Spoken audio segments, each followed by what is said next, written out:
Supaya nanti kita ke depan melangkah itu paham bahwa kita ini apa. Contoh misalkan, kita ini burung atau ikan. Gitu loh. Jangan sampai aslinya kita ikan, tapi kita di pasar terbang. Oke. Gitu loh. Iya. Nah ini yang harus kita pahami. Karena kalau kita ikan, ayo kita berenang yang lebih banyak. Kita nggak usah jadi burung. Kalau kita burung, ya kita terbang. Jangan jadi ikan. Tidak berenang. Gitu. Nah ini. Jadi kalau ingat Indonesia, ingat Wijen. Kenapa? Ini ribuan Wijen disatukan oleh ribuan pulau itu disatukan oleh lautnya. Ya. Laut itu pemersatu, bukan pemisah. Paham ya?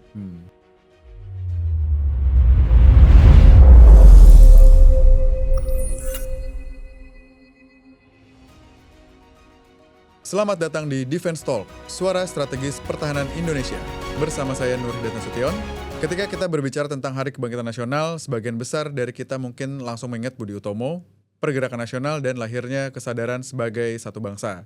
Namun di balik itu ada pertanyaan yang jauh lebih mendasar, apa sebenarnya fondasi geografis, historis, dan strategis yang memungkinkan Indonesia lahir sebagai sebuah bangsa? Indonesia bukan negara yang terbentuk dari satu daratan besar seperti banyak negara lain di dunia. Indonesia lahir dari ribuan pulau, jalur laut, perdagangan maritim, serta interaksi antar kawasan yang selama berabad-abad membentuk identitas Nusantara. Dalam perspektif ini, laut bukan sekadar ruang geografis, melainkan ruang peradaban. Dan mungkin, disitulah letak relevansi besar tema kita hari ini. Apakah kebangkitan nasional Indonesia sesungguhnya tidak dapat dipisahkan dari kesadaran bahwa Indonesia pada hakikatnya adalah bangsa maritim dan negara kepulauan? Di tengah dinamika geopolitik Indo-Pasifik, rivalitas global, hingga tantangan menjaga persatuan nasional di wilayah yang begitu luas dan beragam, pertanyaan mengenai identitas kepulauan Indonesia menjadi semakin penting. Apakah Indonesia hari ini benar-benar sudah berpikir sebagai negara kepulauan? Apakah laut telah dipandang sebagai pemersatu strategis bangsa? Dan bagaimana sejarah maritim Nusantara dapat menjadi fondasi menuju visi Indonesia Emas 2045? Untuk membahas tema ini secara lebih mendalam, telah hadir bersama kita Kasubdis Riset Sejarah dari Dinas Sejarah Angkatan Laut, Kolonel Laut Juang Pawana. Ia memiliki perhatian besar terhadap sejarah maritim, identitas kebangsaan, serta bagaimana pengalaman historis Nusantara dapat menjadi landasan strategis dalam memahami masa depan Indonesia sebagai negara kepulauan. Selamat datang Kasubdis Riset Sejarah Dinas Sejarah Angkatan Laut, Kolonel Laut Juang Pawana. Selamat datang Bang di podcast Defense Talk. Terima kasih sudah menyempatkan waktu untuk hadir. Sama-sama. Untuk memberikan insight-insight soal kemaritiman nanti Bang ya. Nah Bang, ini dinas di Sejarah Hal Bang ya? Iya. Dari kapan Bang? Saya masuk Dinas Sejarah Angkatan Laut tahun 2023. Oh 2023. Iya. Langsung Kasubdis kah atau? Iya. Oh langsung Masuk Kasubdis. Kasubdis. Nah, apa Bang yang dikerjakan tuh daily-nya tuh? Seorang Kasubdis. Baik. Kebetulan saya sebagai Kasubdis Riset Sejarah. Nah, tugas sehari-harinya kita melaksanakan rencana riset dan melaksanakan riset sejarah. Terutama riset sejarah tentang Angkatan Laut dan tentang kejayaan maritim Nusantara. Kejayaan maritim Nusantara. Iya. Oh, berarti ngebedahnya cukup jauh tuh dari lama ya Bang ya? Iya. Oke. Karena kan ketika kita mempelajari sejarah Angkatan Laut akan lebih terasa sebagai ruhnya itu kalau kita mundur lagi ke belakang sampai dengan kejayaan maritim Nusantara. Supaya kalau kata orang Jawa tuh Sunda tuh dasarnya itu pas. Nah tuh setelah riset itu Bang, hasil riset tuh di kemana kah? Sebagai laporan ke Kepala Staf Angkatan Laut kah? Atau nanti hasil riset itu ada tindak lanjutnya gitu? Ya. Jadi riset itu ada yang sifatnya kita merencanakan, nanti kita riset ABC. Ada juga ada given, perintah meriset ini. Oh, misalnya apa Bang? Yang given tuh apa? Contoh, ketika kita meriset tentang peristiwa pembebasan Sandra MT Pematang yang terjadi tahun 2004. Itu given dari Bapak Kasal. Kita melaksanakan riset. Akhirnya sudah ada bukunya. Oh, kemudian, berarti hasilnya buku ya? Iya. Oke. Kemudian ada juga riset tentang Bumi Hangus Cilacap 1947. Kami 2024 pada waktu itu dan Lanal Cilacapnya Kolonel Laut Pelaut Bambang Subeno mengirimkan informasi bahwa ada peristiwa sejarah di tahun 47 tentang Bumi Hangus Cilacap. Saya saja baru dengar. Nah, Bumi Hangus Cilacap, Iya. 1947. Iya, ketika agresi Belanda pertama. Kedua apa? Pertama. Oh, pertama. Kemudian saya lihat ada sebuah informasi, menarik ini. Akhirnya kami berangkat ke sana, riset ke Cilacap, ke Nusa Kambangan, menemukan hal-hal yang wow. Jadi nanti kalau misalkan nanti ada kesempatan lagi kita bicara tentang ini. Kenapa? Itu sebuah sejarah yang sangat dahsyat, terkubur lama, sampai sekarang, dan kita angkat, itu secara sejarahnya. Nah, secara geopolitik dan pertahanan juga wow. Oke. Bisa di-spill dikit nggak? Boleh. Nah, sedikit. Apa yang ditemukan? Tahun 1830-an, Belanda itu di sana sudah bikin benteng pertahanan pantai. Bentengnya besar-besar, kemudian meriamnya besar-besar. Di situ dulu adalah dermaga atau pelabuhan laut internasional. Di Cilacap itu ya? Oke. Karena apa? Satu-satunya pintu selatan Jawa itu cuma Cilacap. Di situ, ya. Sampai sekarang. Nah, di situ pertahanan sedemikian kuat, berarti menjaga sesuatu yang sangat vital. Rupanya itu escape ke selatan. Kan kalau ke Australia lebih dekat. Iya, betul. Nah, semua kan di utara. Nah, sehingga pada zaman itu Belanda sudah memikirkan, bahkan tuh rel kereta api itu ada rel kereta api ujungnya sampai ke Cilacap, berhenti di Cilacap. Nah, dari rel kereta api ke pelabuhan itu dekat. Jejak-jejak peninggalan itu masih ada yang tersisa sampai di Nusa Kambangan. Bahkan di tahun 47 itu Belanda melaksanakan agresi dari selatan. Itu oleh ALRI pada waktu itu. Kita bertahan. Dan ada 2 kapal tenggelam. Berhasil menahan pada waktu itu. Tanggal 25. Tapi korbannya 2 kapal tadi ya? Iya, 2 kapal kami. Dan kemudian karena ada serangan pesawat dari Belanda. Kemudian arhandut kita lemah. Akhirnya dibom. Itu kemudian banyak korban, ditinggalkan. Tanggal 31 Juli 1947, karena sudah tidak memungkinkan, Cilacap dibumi hanguskan. 1947. Iya, itu semuanya terbakar. Sehingga Belanda masuk, sudah tidak ada satupun yang bisa dimanfaatkan. Oke, karena udah rusak. Semua dibakar. Bahkan rakyat sendiri membakar rumahnya. Jadi mirip-mirip Bandung Lautan Api, tapi ini ada pertempuran dulu sebelumnya.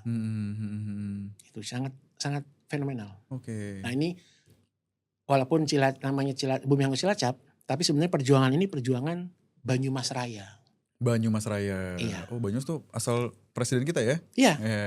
Nah, bahkan kalau kita lihat dengan presiden kita, kan pamannya beliau 2 kan gugur di Lengkong. Di tahun 46. Oh, sebelum? Iya, sebelum. Jadi yang pertama tuh Subianto Djoyo Hadikusumo sama Sujono Djoyo Hadikusumo. Kakak beradik ini gugur di pertempuran yang sama di Lengkong. Nah, pada waktu itu kakeknya Pak ini siapa? Pendiri BNI. Pak Sumitro? Bukan, bapaknya. Oh, bapaknya Pak Sumitro ya? Iya, ini. Nama jalan di BNI sini. Saya lupa nama itu. Depannya M. Nah, itu beliau kehilangan anaknya langsung gugur. Nah, kemudian punya anak Pak Sumitro kan. Pak Sumitro punya anak. Nama anaknya yang gugur itu dilekatkan. Kan Prabowo Subianto. Itu Subianto nama pamannya. Ya, betul. Terus Pak Hasim juga, Sujono pamannya. Betul. Jadi Margono Djoyo Hadikusumo itu kakaknya. Nah, beliau mendirikan BNI di Yogyakarta tahun 1946. Jadi anaknya gugur, beliau bikin BNI di tahun 46 juga. Nah, beliau itu tokoh Banyumas juga. Beliau merah putih. Karena pada waktu itu di sana Bupati Cilacap pada zaman itu pro Belanda. Karena kan masih seperti itu ya. Nah, tapi kalau leluhurnya beliau itu merah putih. Salah satunya tadi pamannya gugur. Makanya ketika peristiwa ini dari kakeknya beliau ini juga mempengaruhi perjuangan di Banyumas Raya itu. Sehingga terjadi pemuran itu. Itu hasil risetnya itu buku lagi nih, Bang? Sudah ada. Oh, sudah ada? Sudah ada. Udah bukunya kita baru bikin yang simple. Ini lagi dilengkapi lagi. Bahkan sudah ada novelnya. Novelnya sudah ada. Judulnya Cilacap apa tadi ya? saya lupa Cilacap apa gitu, ada novelnya. Dan sudah dipasarkan kan? Belum, Atau belum. Ini baru bikin. Dan akan umum nanti, Ya, dijual secara umum ya? Iya. Oke, Bang, ini kembali ke dalam konteks obrolan ya, Bang ya. Belum lama ini Indonesia sudah telah merayakan kebangkitan nasional, Hari Kebangkitan Nasional, Bang ya. Sebenarnya apa makna kebangkitan nasional dalam konteks Indonesia hari ini sebagai negara kepulauan, negara maritim? Ini Harkitnas, Hari Kebangkitan Nasional itu kan tanggal 20 Mei, peristiwanya 1908. Ya. Itu berdirinya Budi Utomo. Pada waktu itu kita orang Indonesia itu kan belum ada negara. Ya.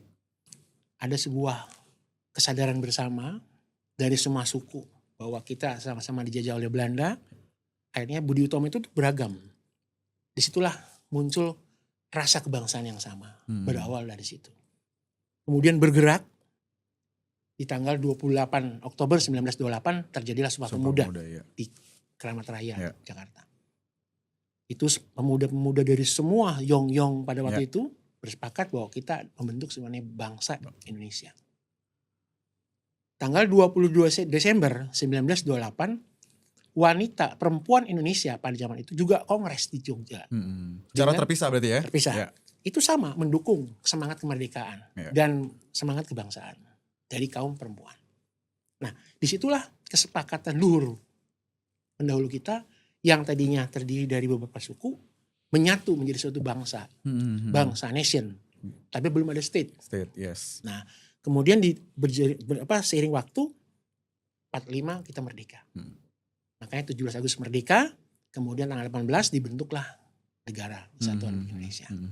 Jadi pada itu sejarahnya kesepakatan bersama membentuk suatu bangsa. Itu masa itu dengan nasional. Nah, namun kebangkitan nasional ini setiap dekade harus tetap dilestarikan.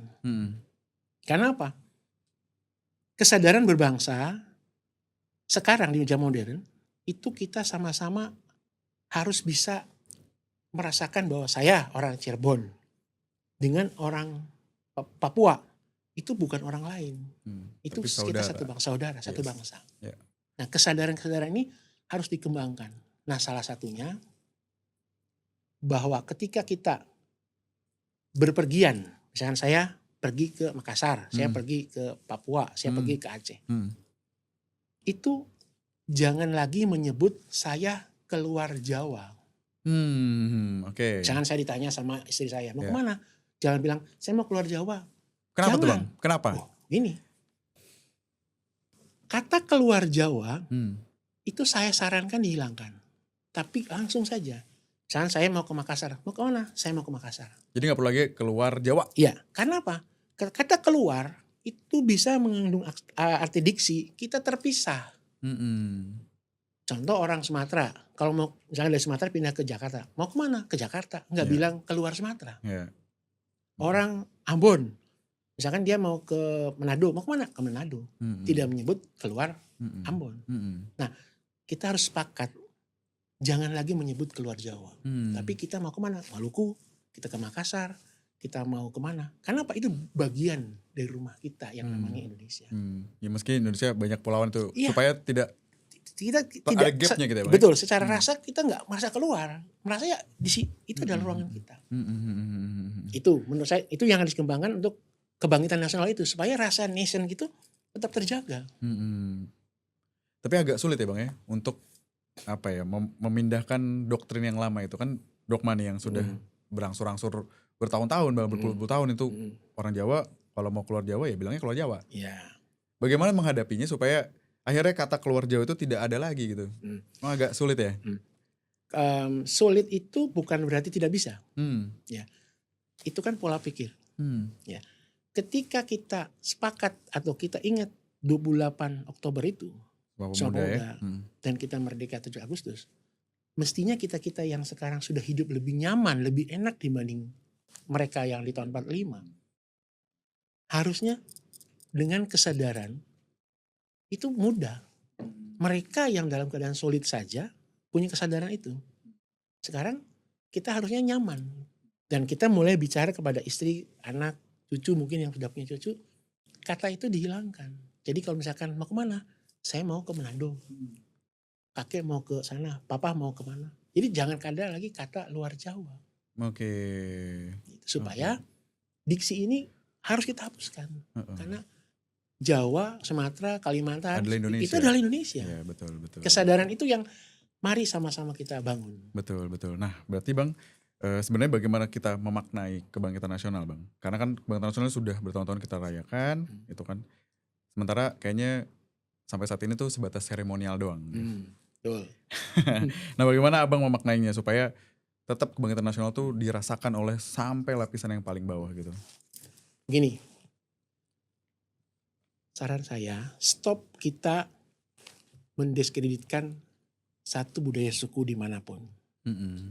Jadi kalau misalkan kesannya, ya maaf ya, kalau mungkin di film atau di seni gimana, kadang-kadang kalau yang dialeknya Jawa, kayaknya tuh kok jadi cemoohan. Iya. Kalau dialeknya ngapak, Papua kayak misalnya. gimana. Itu mulailah kita tidak lagi bermain di situ. Karena apa? Itu ciri khas. Kita harus bangga dong. Ya harus bangga. Contoh, di negara-negara lain dia bangga dengan budayanya. Kita budayanya beragam semua banyak, kita harus bangga. Betul. Itu budaya kita. Betul. Itu adalah saudara kita yang memang berdialek seperti itu. Betul. Begitupun makanan. Oh, mereka makan sagu. Ya itu adalah makanannya. Dan menurut saya itu adalah salah satu ketahanan pangan yang beragam. Seandainya itu semua bisa tetap terjaga, sagu terjaga, singkong terjaga, ubi terjaga, jagung terjaga, semuanya. Kita tidak akan kekurangan. Karena apa? Kita tidak sentralistik di satu jenis bahan makanan. Dan itu bisa semuanya. Nah ini, dan jangan menegasikan yang lain. Walaupun kita boleh makan nasi semua boleh. Tapi yang asli-asli itu tetap harus dijaga. Dan kalau warna kulit yang berbeda, itu keragaman. Jangan lagi mendiskreditkan, wah kalau ini begitu, gak usah. Justru itu yang bikin gap ya. Nah, dan caranya adalah tak kenal maka tak sayang. Bagaimana kita mau sayang kalau kita nggak saling mengenal? Betul. Jadi berinteraksi lah. Kalau sudah berinteraksi nyaman. Jangan gap. Kita akan mengenali perbedaan. Oh suku ini lugas. Oh ini apa adanya. Oh ini begini. Kita mengenal. Nah disitulah kita nanti akhirnya saling mengisi. Jadi kalau dialek tuh dijadiin bahan, misalnya let's say bercandaan gitu, sebenarnya jangan. Oh jangan ya? Jangan. Karena meskipun apa? Bercandaan gitu Bang? Ya karena gini, nanti kalau bercandaan, kalau itu saling paham, itu mungkin tidak problem. Tapi kalau jadi menjadi sebuah trading, akhirnya mendiskreditkan satu suku. Itu yang nggak baik. Akhirnya itu terekam. Akhirnya mengeneralisir. Terus gitu ya, sampai ke depan akan gitu terus ya? Iya. Oke. Bang, mengapa Bang Indonesia disebut memiliki keniscayaan sebagai negara kepulauan? Apakah identitas maritim Indonesia selama ini justru terlupakan? Gitu? Karena ada kata keniscayaan tadi ya? Ya, begini Mas. Kita ini sudah ditakdirkan Tuhan yang Maha Kuasa menjadi sebuah negara yang namanya Indonesia ini, itu memang terdiri dari kepulauan. Kepulauan. Sebelum tahun 1982, Laut Indonesia ini dulu menggunakan aturan internasional namanya TZNKO 1939. Jadi itu Laut Jawa dan sebagainya ini masih laut internasional. Internasional, yes. Walaupun pada tanggal 13 Desember 1957, pada waktu itu Perdana Menterinya Juanda, dan pemikirnya salah satunya adalah Mas Pardi, mantan Kasal pertama, dan ada Mokhtar Kusumatmaja, membuat sebuah deklarasi yang menyatakan itu adalah wilayah kita. Teritorinya Indonesia ya. Namun kan belum diakui. Kemudian diperjuangkan terus. Pak Mokhtar sejak 57 memperjuangkan sampai di tahun 82. Pak Mokhtar Kusumatmaja pada waktu itu Menteri Luar Negeri, alhamdulillah berhasil. Sehingga ada UNCLOS 82. Kemudian diratifikasi menjadi Undang-Undang Nomor 17 tahun 1985. Yang tadinya kita itu Jawa mau ke Kalimantan itu melewati laut internasional. Jadi menjadi seluruh wilayah Indonesia. Nah, itu yang menyebabkan wilayah kita jadi lebih besar. Nah, karena dihitung laut ya. Betul. Ya. Nah sekarang ini sedikit bermain sedikit ya. Kita coba. Boleh Bang. Nah ini Mas, minta tolong boleh. Nah ini masing-masing megang satu ya, tapi nggak boleh nyontek ya. Ya. Oke. Mas apa nih? Mas Septo, Mas apa? Faisal, Mbak siapa? Anita. Teman-teman mohon tidak perlu takut salah. Mohon membuat peta Indonesia. Nggak usah rapi-rapi, tapi yang penting bisa menggambarkan ini pulau ini, pulau ini, pulau ini. Oke? Yang jenengan pahami. Silakan. 5 menit bisa ya? Nah, silakan mereka lanjutkan, kita ngobrol lagi. Siap. Jadi ada cerita apa di balik? Nah nanti gini, kita bisa, walaupun ini tidak mewakili, tapi saya sudah beberapa kali testimoni, persisnya sejak saya pangkat kapten di Denpasar, dulu saya dinas di Denpasar, saya mencoba testimoni kepada mahasiswa. Kebetulan saya kuliah di Udayana, saya coba teman-teman saya, teman mahasiswa, saya coba. Bahkan beberapa dosen saya coba. Kemudian ada pertemuan dengan Muspida saya coba. Tahun berapa nih Bang? Itu di tahun 2010 sampai tahun 2013. Oh Abang kapten 2010 ya? Jadi pada waktu itu masih kapten ya. Karena sebelum 2011 saya magang. Itu saya coba. Akhirnya saya bisa melihat. Dan sampai dengan kesini saya sering nyoba seperti ini. Nah kenapa? Ada sebuah indikasi yang di depan mata saya. Dari semua yang saya sampaikan, itu jawabannya sama. Nah, jawaban sama ini saya tidak bisa menyalahkan juga. Betul. Karena memang ketidaktahuan. Ya, namanya orang tidak tahu. Betul. Nah makanya saya kemarin diundang sama Indonesia Defense ke sini itu, saya tertarik. Kenapa? Ya bismillah, siapa tahu. Lewat kita dialog, ini bisa sedikit mengingatkan seluruh warga negara Indonesia bahwa kita ini seperti apa sih? Kemudian kita seperti apa? Kemudian dasar hukumnya apa? Supaya nanti kita ke depan melangkah itu paham bahwa kita ini apa? Contoh misalkan, kita ini burung atau ikan? Gitu loh.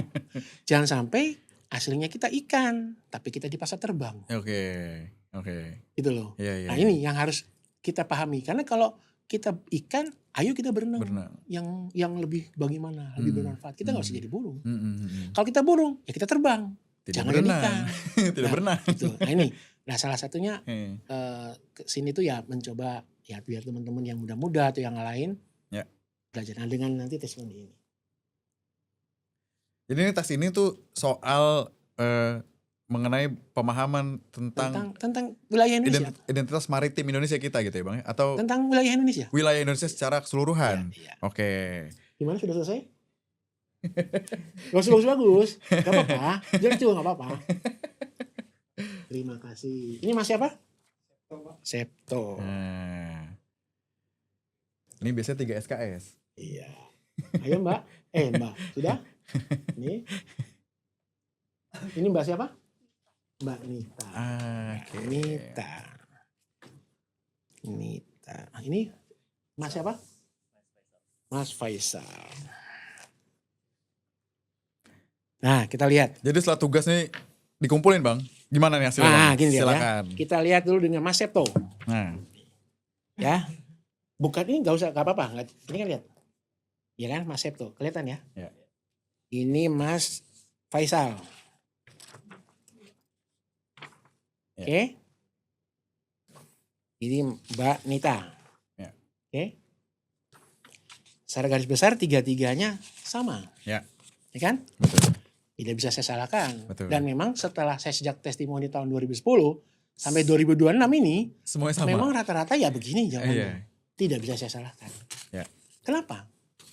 Karena memang pemahaman ini yang kadang belum sampai. Padahal tadi saya sudah sampaikan 13 Desember 1957 Deklarasi Juanda, UNCLOS 82 tahun 1982 diratifikasi tahun 85 kan sudah cukup lama. Betul. Ini merupanya belum dipahami secara masif di Indonesia. Sehingga rata-rata kalau kita cek pasti begini. Kenapa? Ini adalah sepertiga wilayah Indonesia. Ini sepertiganya. Iya. Oke. Karena kalau pada waktu sebelum UNCLOS 82 ya, Hmm. ini bisa dinyatakan benar.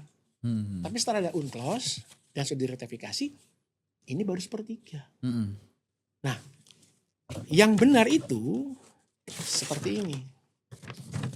Oke. Kalau mau dibikin guyonan atau dibuat sedikit lebih Oh, ini simpel, sesuai unclos berarti Bang ya? ya begini. Hmm. Ya, ini biar kalau sama anak atau bagaimana ya.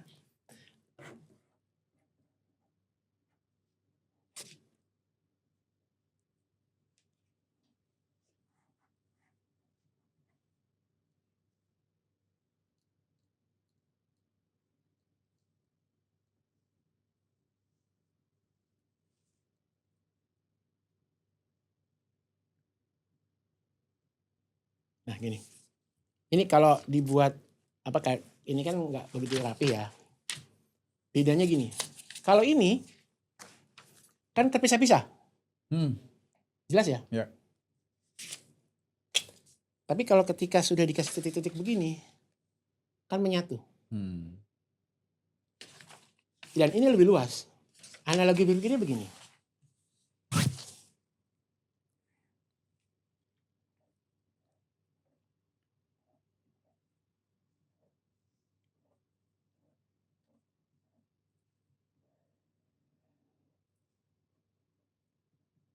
Hmm. Ya. Ini ada A dan B. Kalau kita lihat A, terkesan terpisah-pisah. Betul. Betul nggak? Betul. Kalau ini kan menyatu. Jadi lebih luas ya Bang ya? Secara pemahaman kita, kalau kita kali ini itu tetap pencar-pencar. Tapi kalau ini menyatu. Nyatu. Hmm. Kepulauan kita itu sudah disatukan oleh laut. Ya, karena itu adalah batas wilayah kita. Ya. Teritorinya ya. Nah ini. Nah peta ini sesuai unclos. Hmm. Sayangnya belum masif sampai ke bawah. Mungkin kita tanya anak SD SMP, mungkin juga nggak paham. Nah, analogi berpikirnya apa lagi? Saya bawa alat peraga ini. Saya sengaja. Ini siapa tahu yang menyaksikan ada anak TK. Ini.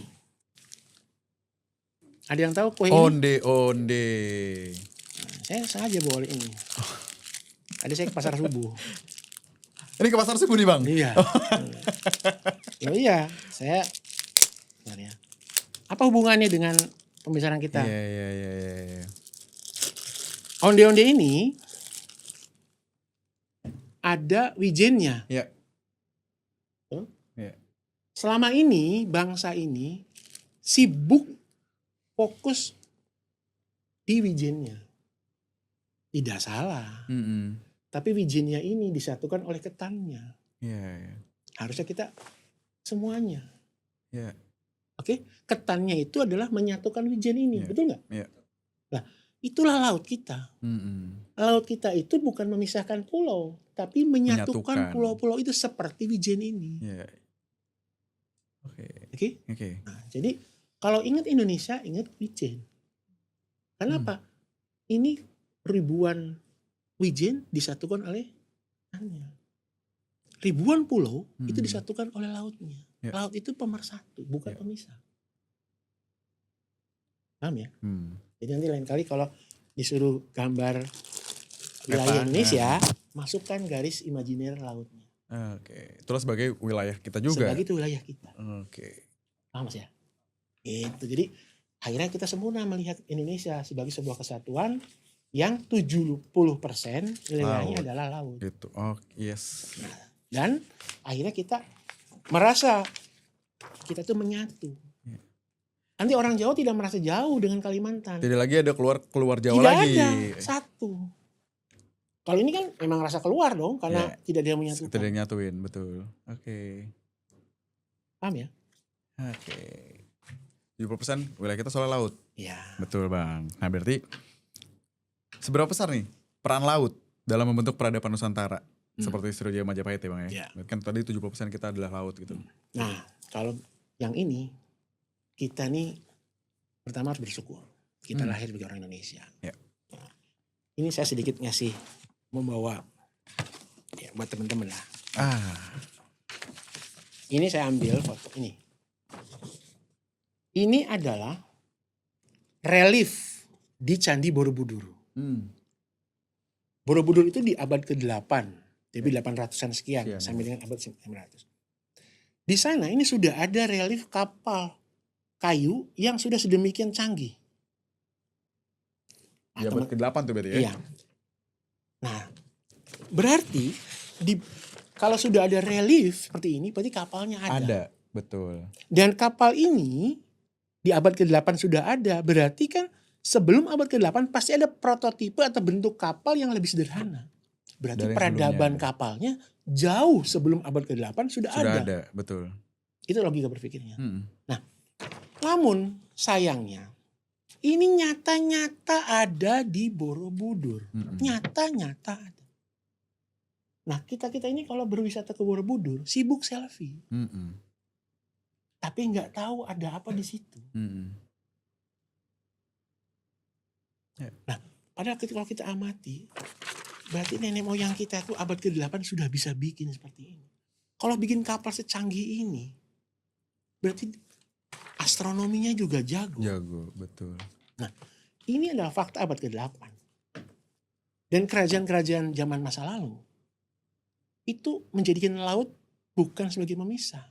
Itu adalah di mana dia bisa beraktivitas antar pulau. Antar satu kerajaan dengan kerajaan lain. Bahkan ada sebuah literasi, ada sebuah fakta sejarah bahwa peradaban bangsa kita pada waktu itu sampai ke Madagaskar.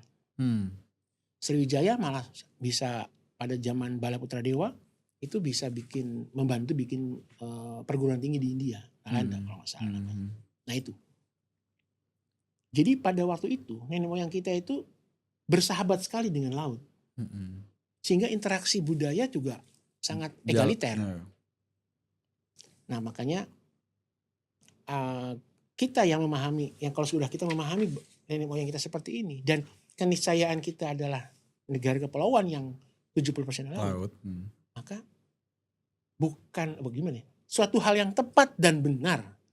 Kalau konsep berpikir kita itu seiring sejalan dengan konsep yang disampaikan oleh Perdana Menteri Juanda, deklarasi Juanda dengan UNCLOS 82. Bukan berarti kita tidak perhatikan di darat, bukan. Seperti tadi, wijennya tetap diperhatikan, tapi ketannya juga kita berdayakan. Sehingga nanti semua bisa terintegrasi. Bayangkan, sekarang seafood di Jakarta itu kan masih mahal.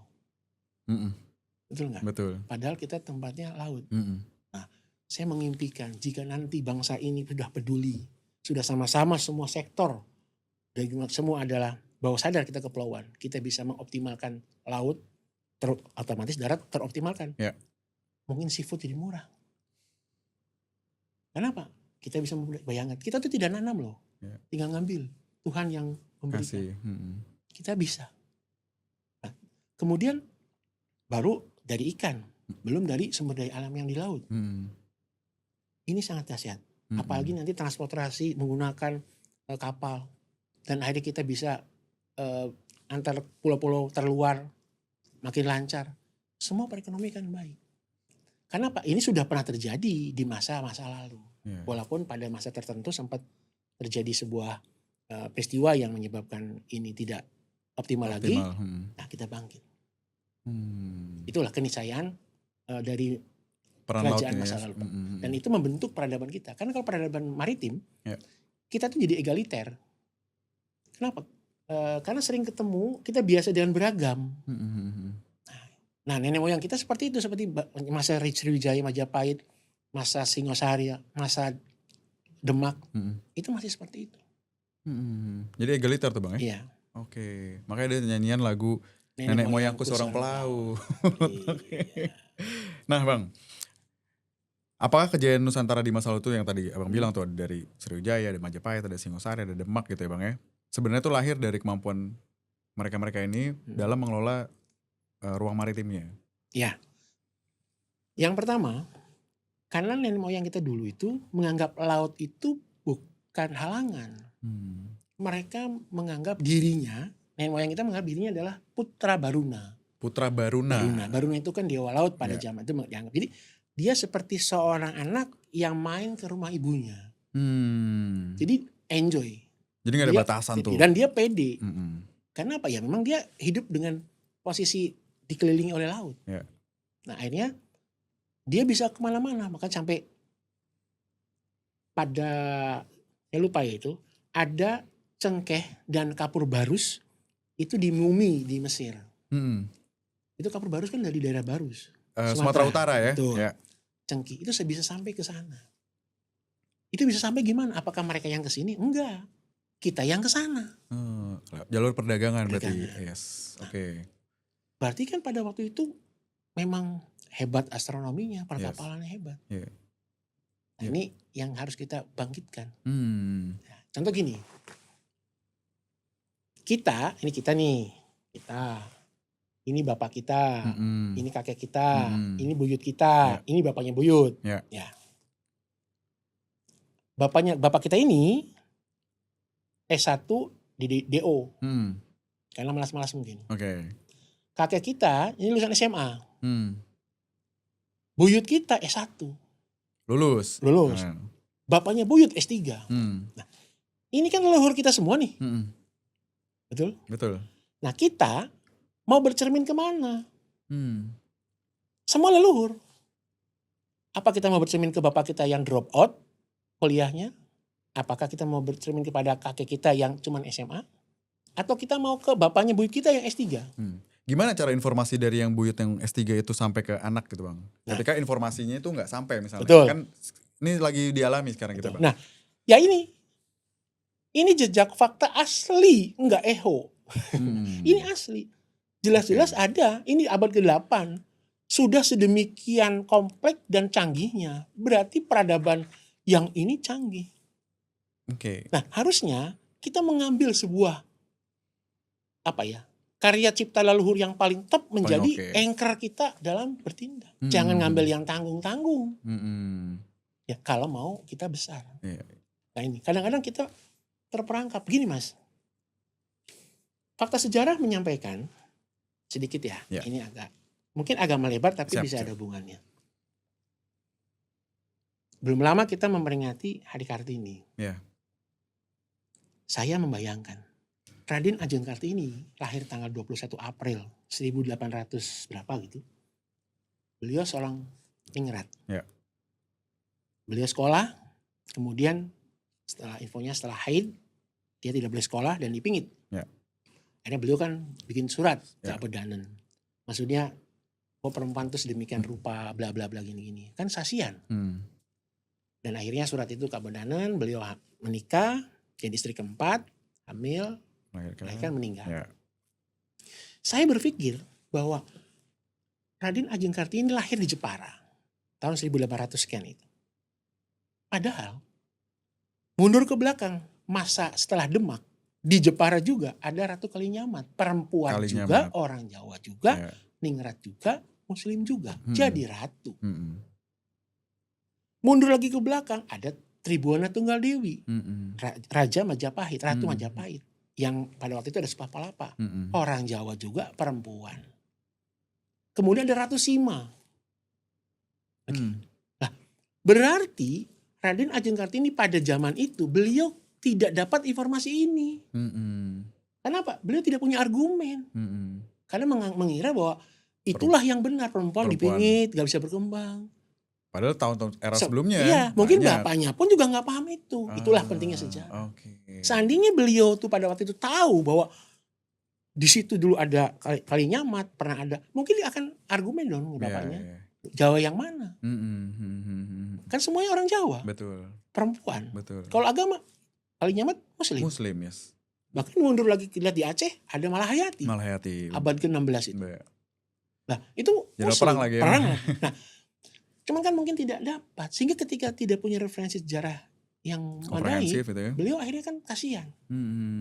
Nah, ini yang kaitan yang tadi ya. Iya. Maka kalau kita ingin maju, pahami sejarah kita ke belakang. Jangan-jangan kita terputus. Ya tadi, kita taunya bapak kita yang DO, kakek kita yang cuman SMA. Padahal kakek kita ini sudah S3. Tapi gak nyampe. Nah, karena informasi tidak kita cari. Gitu loh. Nah, sekarang dari gambar ini saja menunjukkan bahwa Abad ke-8 ya. abad ke-8 sudah seperti ini. Ya. Itu Mas. Jadi Ya. itu yang saya harapkan kita harus peduli supaya kita ke depan bisa minimalnya sama dengan beliau-beliau pada waktu itu, bahkan lebih. Lebih itu. Itulah makanya ada diksi jas merah gitu ya Bang ya. Ya. Jangan sekali-sekali Jangan melupakan sekali sejarah. Nah Bang, ini kan kita tahu bahwa kekuatan maritim itu jadi salah satu penentu utama dalam menentukan posisi strategi sebuah negara. Kekuatan maritim nih Bang ya. Nah menurut Abang nih, Indonesia nih hari-hari ini tuh sudah memiliki cara pandang sebagai negara kepulauan nggak? Sebagai negara maritim ini? Kalau dibilang Indonesia itu sejak 1957. Oke. Karena deklarasi Juanda 13 Desember 1957 itu sudah ada. Diperkuat oleh diperjuangkan, kemudian 82 jadi, 85 jadi Undang Indonesia. Cuman ini masih belum secara masif dilakukan. Ya. Alhamdulillahnya April kemarin saya nge-save juga di handphone saya itu. Pak Prabowo itu bicara tentang perannya kelautan kita, peran kita. Melihat bercermin dengan peristiwa di Iran. Nah, berarti kan ini sudah selaras nih. Presiden sudah memikirkan seperti itu. Bahkan kemarin kalau nggak salah, waktu beliau meresmikan apa ya, yang Kampung Nelayan kalau nggak salah, sama itu di Morotai kalau nggak salah itu, belum menyampaikan juga akan membagikan berapa ribu itu kapal-kapal untuk nelayan Indonesia yang nanti rencananya itu Desember akan diresmikan. Nah, barangkali dari Indodefense bisa menyarankan. Apa yang mau disarankan Bang? Ini, karena ini ide bagus. Ini cuman simple. Peresmiannya dilaksanakan tanggal 13 Desember. Kenapa 13 Desember? Karena deklarasi Juanda dilaksanakan 13 Desember. Jadi momennya pas itu Hari Nusantara. Ya ini barangkali bisa ide. Karena apa? Karena semangatnya sudah cocok nih. Nah, sudah selaras ya. Selaras bisa diusulkan dilaksanakan peresmiannya di momentum 13 Desember 2026 besok. Itu kan akan sip. Kenapa? Mengonekkan perjuangan yang Juanda itu, UNCLOS dan aplikasinya itu. Oke, di era modern ini. Siapa tahu bisa diusulkan. Oke, 13 Desember ya. Berarti ya. Lokasinya mah di mana aja? Bebas. Oke, yang penting 13 Desembernya. Oke, jadi menurut Abang nih saat ini memang Indonesia sudah memiliki cara pandang sebagai negara kepulauan. Memang sudah ya Bang ya? Cuman belum masif. Seperti tadi gambar pulau-pulau kan masih seperti itu. Nah ini yang kita harus publikasikan dari yang mungkin dari podcast ini, mungkin nanti dari majalah, ada di belakang mungkin ada berapa edisi dibuat peta Indonesia dengan batas lautnya supaya orang ada batas laut ya. Oke. Jadi nggak cuma tadi kayak gambar gitu aja ya. Oke. Bang, jadi mengapa pemahaman terhadap identitas geografis penting Bang bagi jati diri bangsa ini? Penting. Tadi yang saya bilang. Kalau kita tahu bahwa kita tuh ikan, maka berenanglah. Kalau kita tahu kita tuh burung, terbanglah. Kalau kita tahu diciptakan Tuhan sebagai orang Indonesia ini kepulauan dengan 70% itu laut, kita disatukan oleh laut, maka cara berpikir kita dalam konteks apapun sesuaikan dengan kontur kita, sesuai dengan wilayah kita. Ini. Jadi dulu kan ada kalau makan ikan nanti gatel-gatel, akhirnya orang malas makan ikan. Atau duri banyak misalnya. Itu sebenarnya kan pembunuhan sistematis. Kemudian kita lebih memilih makan ikan asin dibanding ikan segar. Nah itu mari kita ubah dari hal sepele-sepele itu.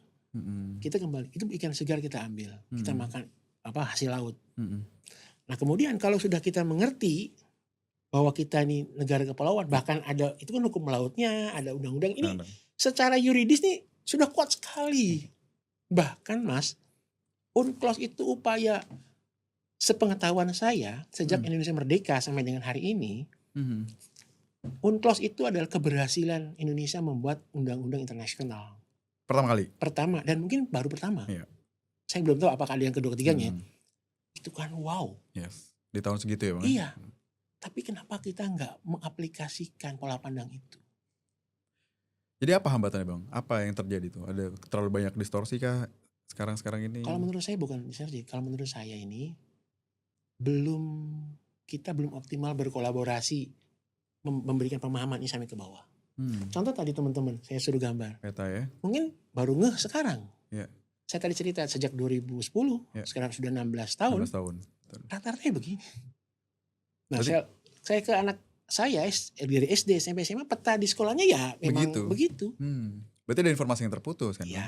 Nah, inilah yang maksud saya mungkin lewat Indodefense, mungkin saya lihat podcast yang lain juga belum ada. Mungkin nanti entah di sini nanti ada peta yang ada garis batas lautnya gitu ya. Sehingga nanti ikut membranding, ikut mempromosikan. Mungkin nanti di majalah dan bisa kerjasama dengan mungkin di pendidikan atau bagaimana, atau mungkin nanti tapi dengan di sejarah hal kita oke saja. Oke, akan membantu ya Bang ya? Iya, boleh. Atau misalnya kita bisa minta peta dari di sejarah hal untuk kita tampilin misalnya di sini. Nah, kalau peta mungkin nanti kita bisa kerjasama ke Hidros. Oh, Pushidros. Iya, karena punya peta di sana. Bisa nanti Mas kerjasama, kebetulan kan ini bisa dengan sekolah rakyat. Itu diinfokan ini loh peta-peta. Yang itu kan sebenarnya ya. Nah, betul. Oke. Tapi dari di sejarah tuh ada sih nggak Bang program kayak gitu tuh untuk memperkenalkan the real peta Indonesia? Itu kita kalau misalkan sosialisasi ke masyarakat memang kita lakukan itu. Namun kan saya harapkan ini bisa dilaksanakan secara masif. Iya. Jadi gini, semangat untuk mengenalkan peta wilayah kita yang sesungguhnya itu bukan saja tanggung jawab TNI Angkatan Laut. Betul. Ini adalah tugas kita bersama. Yes. Nah, ini mari, karena apa? Silakan dioptimalkan. Analoginya begini.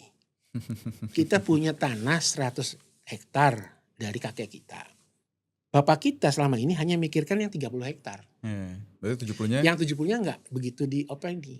Oke. Nah, yang 70 hektar ini ada pisang, ada kelapa, ada mangga.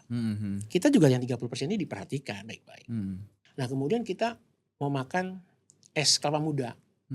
Rupanya tetangga kita tuh punya es kelapa muda. Ngambil dari yang 70% lahan tadi ya. Tetangga sebelah sini goreng pisang. Sebelah sini rujak mangga. Kita mau makan rujak mangga beli tetangga kita. Padahal dari situ. Kan sayang. Nah, harusnya kita ngeliat loh itu kan wilayah kita. Kita optimalkan. Gitu.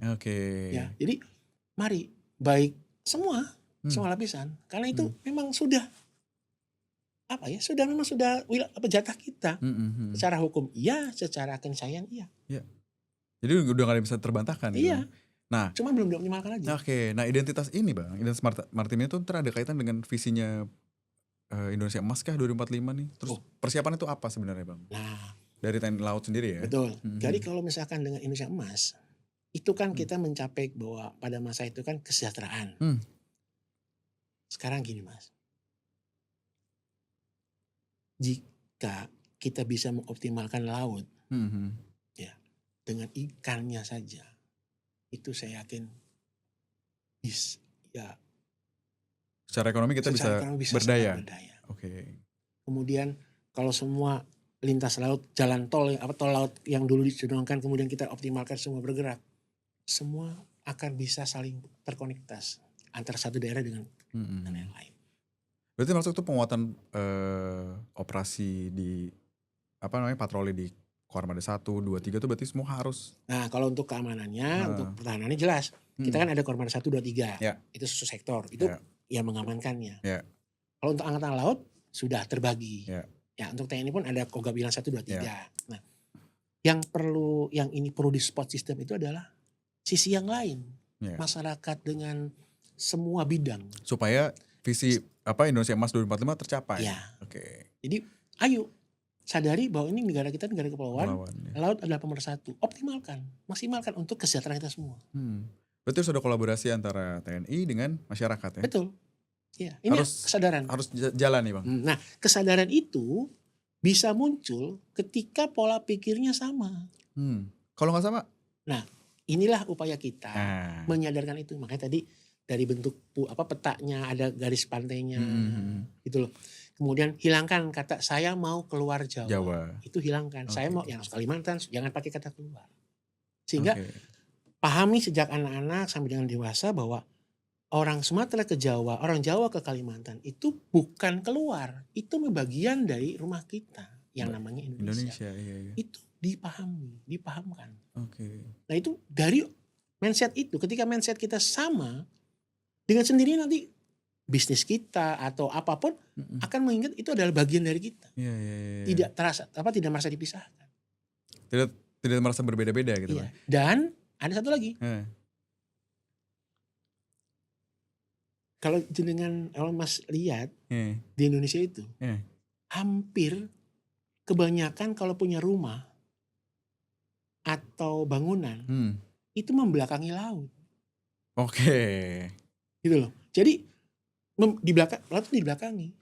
Harusnya kita menghadap ke laut. Ada maknanya di balik itu apa? Oh iya. Oke. Kalau orang membelakangi laut, berarti dia tanda kutip kurang menghargainya. Kalau Mas ke Portugal, belum lagi Bang saya. Saya kemarin waktu itu riset ke sana. Oke. Dan menemukan fakta-fakta nenek moyang kita yang jos juga di sana. Jadi rumah-rumah di sana itu menghadap ke laut. Yes. Jadi mereka visioner, laut adalah masa depan. Oh. Iya, padahal dia negaranya kan kecil. Iya, bukan negara kepulauan juga lagi kan. Kita ini besar. Ya kenapa kita bisa membelakangi? Faktornya banyak. Ya. Betul. Kalau saya ceritakan ada masa di mana kerajaan tertentu dipadamkan, kemudian ada TZMK 1939 itu akhirnya mereka menghadap ke membelakangi laut semua. Padahal dulu kita menghadapnya ke laut. Nah ini pola pikir kepada ya semua masyarakat bahwa laut itu adalah masa depan. Bagaimana tuh Bang tantangannya untuk menyadarkan bahwa memang laut nih masa depan? Kan pasti kita menemukan ya tadi tuh challenging itu untuk supaya satu persepsi gitu loh Bang. Ya ini salah satu upayanya yang kita harus tidak boleh bosan. Mengenalkan dulu peta wilayah kita. Itu satu. Yang kedua, kenalkan dulu bahwa mbah moyangnya dulu ini laut hebat loh. Hebat. Nah itu dikenalkan dulu. Karena DNA kita tidak bisa mengingkari. Nah itu nanti perlahan tapi pasti akan tergerak dengan sendirinya. Nah mumpung, ya ini sih kalau saya mumpung kemarin presiden kita sudah semangat begitu, ya saya berharap semua stakeholder semua yang ini sudah berpikir seperti itu. Tapi Abang yakin bahwa laut bisa jadi pemersatu nih Bang? Yakin. Yakin ya? Yakin.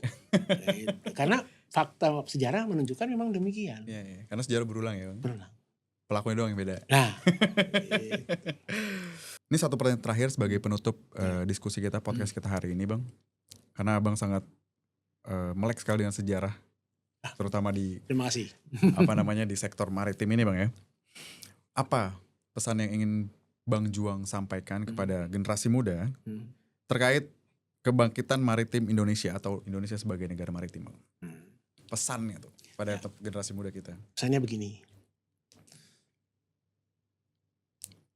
Jika kita mau bangsa kita maju dan sejahtera seperti apa yang kita harapkan, maka belajarlah dari sejarah bangsa kita. Semakin jauh ke belakang kita mempelajari bangsa kita akan bisa mengerti dan bisa memilih dan memilah. Mana yang bisa kita jadikan anchor, diambil secara substansi, sesuaikan dengan hari ini, kemudian kita lakukan secara substansi seperti apa masa lalu. Jangan sampai kita salah ngambil contoh. Kita jelas negara kepulauan, jelas kita disatukan oleh laut, otomatis kita berpikir harus negara kepulauan dengan laut yang menyatukan kita. Karena itu adalah wilayah kita. Nah persepsi ini, salah satunya seperti tadi, mau pakai kalau zaman masa lalu kita kan beberapa kerajaan. Konsep berpikir yang mana? Mau yang Mataram Islam itu darat sentris. Mau darat sentris ya malah. Iya. Mau kemana? Mau yang Majapahit? Mau Singosari? Mau Sriwijaya? Atau yang mana? Atau Medang? Yang mana? Silakan. Nah kita ambil yang dari semua jejak-jejak leluhur itu, ambil yang paling wow. Bagus. Sehingga itu menjadi semangat kita. Seperti halnya di Portugal itu Vasco da Gama sebagai ikon. Spanyol Columbus sebagai ikon. Nah, karena apa? Karena dia menganggap itu adalah salah satu nenek moyangnya yang visioner mengarung samudera. Nah, maksud saya begitu. Jadi kita pun harus ngambil anchor yang besar. Kenapa? Karena kita negara kepulauan. Kepulauan. Nah ini yang kita sepakati bersama. Paling tidak upaya ini paling tidak ya, mungkin di sini, di kantor-kantor pemerintahan, di sekolah-sekolah dan sebagainya. Marilah kita mulai membuat peta sesuai dengan garis batas yang lengkap. Sehingga ketika kita melihat, oh iya ya, kita ini seperti ini. Kita ini disatukan oleh Iya, laut. karena kalau nggak percaya Mas, cek ke kantor-kantor, baik pemerintahan, swasta atau bagaimana, kayaknya kok masih lebih dari 90%. Pakai peta yang tadi tuh. Iya, kayaknya begitu deh. Iya. Kecuali mungkin angkatan laut, kan angkatan laut paham. Iya. Ya. Iya. Mungkin yang lain mungkin 1-2. Tapi ya seperti itu kondisinya. Nah mari kita mulai dari itu. Dasarnya apa? Ya UNCLOS 82, Undang-Undang 1785. Juanda ya. Jelas. Ini secara hukum sudah ada. Tinggal dijalankan saja. Itu dulu aja. Berarti pesan-pesan terhadap generasi muda kita tuh samakan dulu persepsinya. Ya, itu ambillah dulu. contoh yang paling oke gitu ya Bang ya. Itu aja dulu. Oke. Terima kasih Bang Kolonel Juang Pawana. Terima kasih Bang sudah datang di podcast. Sama-sama. Terima kasih terima banyak. kasih. Iya. Dari perbincangan ini kita belajar bahwa sejarah kebangkitan nasional bukan hanya soal masa lalu, tetapi juga soal bagaimana Indonesia memahami jati dirinya sebagai negara kepulauan dan bangsa maritim. Demikian episode kali ini. Saya Nur Hidayat Nasution pamit. Defense Talk akan terus menghadirkan diskusi mendalam tentang pertahanan dan teknologi. Jangan lupa subscribe, share, dan ikuti episode-episode berikutnya. Defense Talk, suara strategis pertahanan Indonesia. Bye-bye.